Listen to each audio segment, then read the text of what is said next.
Per l'ennesima volta diluvio su Bologna.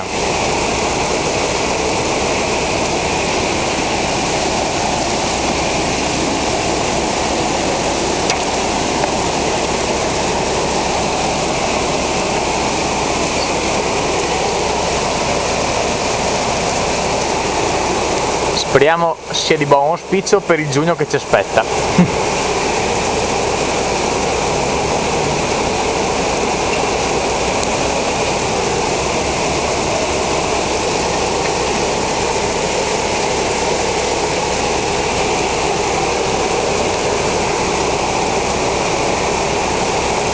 Tutti dicevano che quest'estate sarà calda, sarà la fine del mondo, però vedendo queste immagini avrei qualche dubbio. I conti però li faremo a settembre.